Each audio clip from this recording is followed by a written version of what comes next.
Hello everyone. This is AI announcer Loa of Dlive AI Weekly Gyeonggi, bringing you all the latest news from all across the nation. Here is our first news.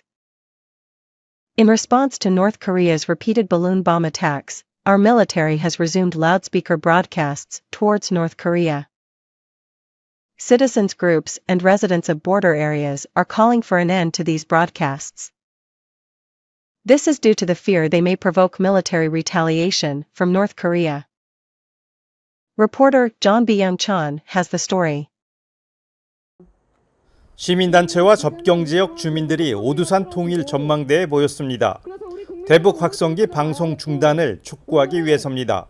대북 확성기 방송 당장 중단하고 대북 정당부터 막아라! 막아라! 막아라! 막아라! 접경지역 주민들은 대북 확성기의 재가동은 북한을 자극해 자칫 충돌로 이어질 수 있다고 우려하고 있습니다. 대북 확성기 방송에 맞서 예전처럼 북한이 포사격 같은 군사 도발로 대응할 수 있다는 겁니다. 집 주변에서 대북 전단이 날아다니고 대북 확성기 소리를 매일 아침마다 들어야 하고 충돌이라도 일어나면 가장 먼저 삶의 터전이 황폐화되는 곳이 이곳입니다.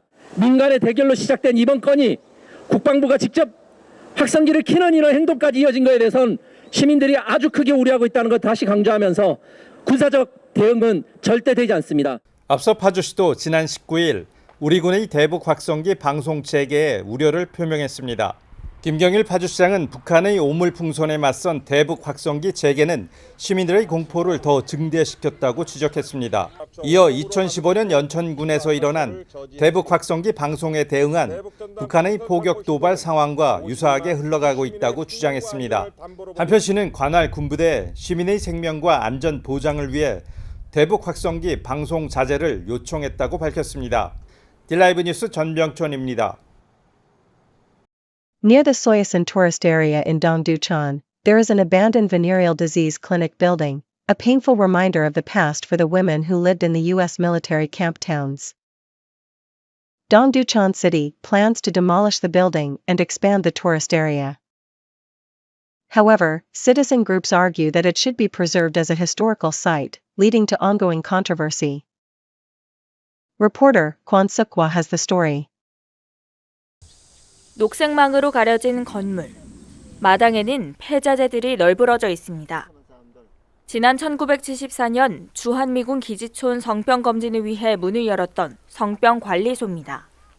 미군 기지 정리에 따라 1996년 폐쇄됐지만 한 사학재단의 소유로 오랜 시간 방치돼 지역 흉물로 꼽혀왔던 건물은 지난해 결국 동두천시가 29억 원에 매입했습니다. 동두천시는 소요산 종합발전 관광계획에 따라 관광지로 활용하겠다는 입장. 시는 오는 9월 철거 비용 2억 2천만 원을 담은 추경안이 의회에 상정되면 오는 10월에서 12월 사이 해당 건물을 철거할 예정이라고 밝혔습니다. 시민단체는 아프지만 기억해야 할 공간이라고 주장하고 있습니다. 동두천시가 정부에 촉구하고 있는 미군 기지 반환에 대해서도 성병관리소가 중요한 카드로 작용할 것이라고 설명합니다. 전 세계에 딱 하나밖에 남지 않은 곳이기도 하고요.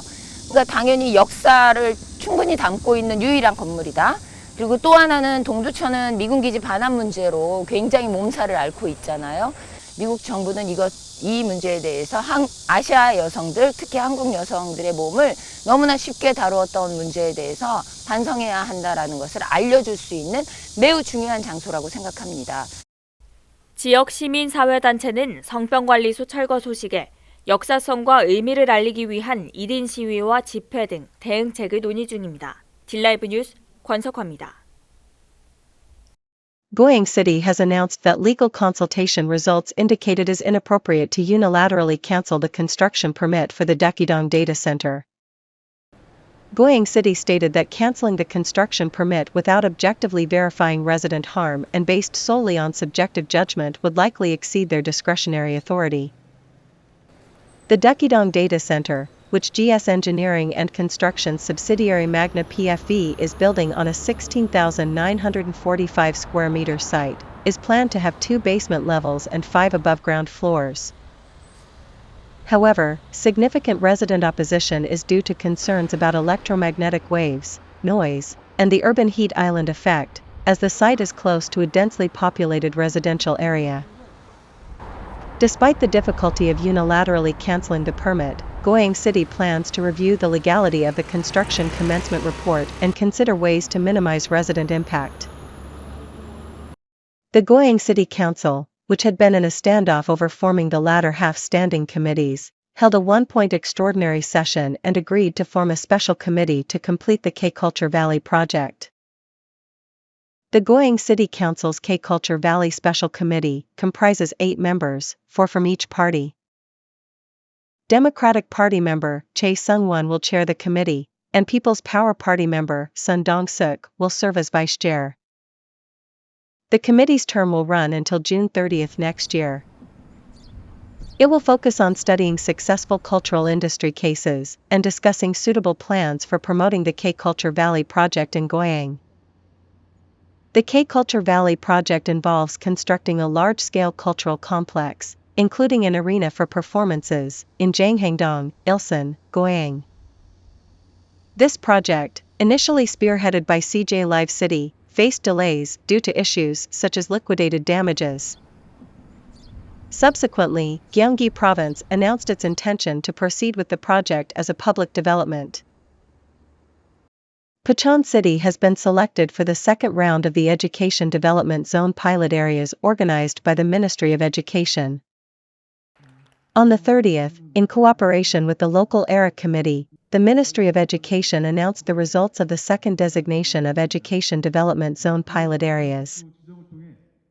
The Education Development Zone is a system where local governments, education offices, universities, and regional public institutions collaborate to comprehensively support regional education innovation and local talent development.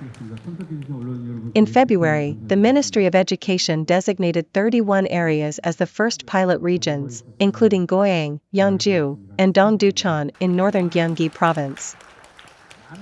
Pucheon City plans to implement various educational support projects for local students, focusing on building a nurturing environment, multicultural education, and character education based on the humanities. That is everything for today. This was Live AI Weekly Gyeonggi. Thank you for joining us today.